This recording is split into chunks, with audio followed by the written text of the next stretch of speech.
Arthur from Richboro, Pennsylvania writes, Paul, I recently bought two very different amplifiers, one for my main system and one for my office. And since I listen exclusively to streaming sources, I bought a solid-state Marantz amp with built-in streaming, which happens to incorporate Class D amplification.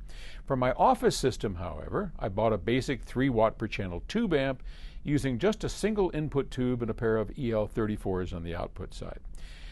Both are used with high-efficiency speakers, 98 and 90 dB respectively, for the mains and office systems, so the tube amp is quite workable in either situation. Both sound very nice in their respective usage. Technically, at 100 watts, however, the Class D one is technically more refined, significantly costlier. Now, if I had to choose one to take to a desert island, however, I think I would take the tube amp. I suspect the Marantz measures well, while the tube amp does not.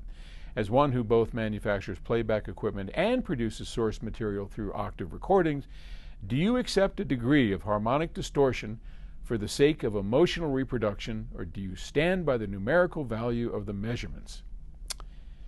That's a good question.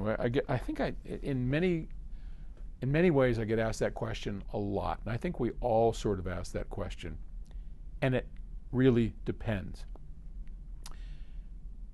The basic answer is, I will do about anything to get great sound, and that's because I'm basically crazy, and admittedly so. I mean, I've spent the last 50 years of my life doing this, doing crazy things to get great sound.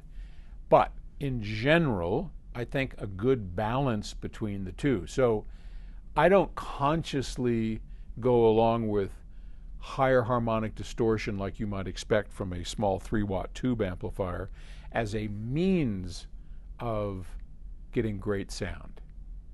I'm okay with it, but I think there are better ways of doing it.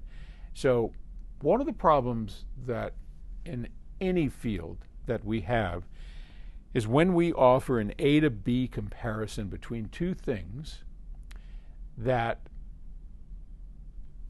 ignore all the other choices out there. So it's like, I'm going to give you two choices. You can drink this and be healthy, or you can drink this and be happy.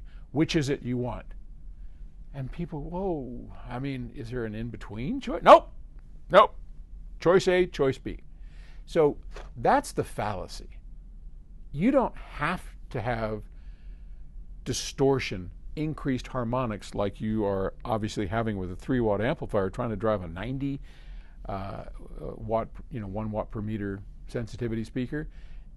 You're jumping into territory that is distortion prone. You don't have to do that. There are amplifiers, there are products out there that would probably blow the socks off of this little 3 watt tube amp that you haven't considered. So, yeah, on the one hand, I'll do whatever it takes to make it work, because at the end of the day, I just want to hear great music.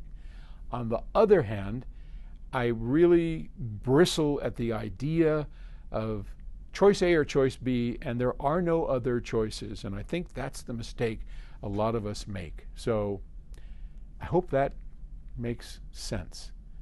I get it, but there's always a third choice, maybe a fourth or a fifth, and those should be looked at and examined.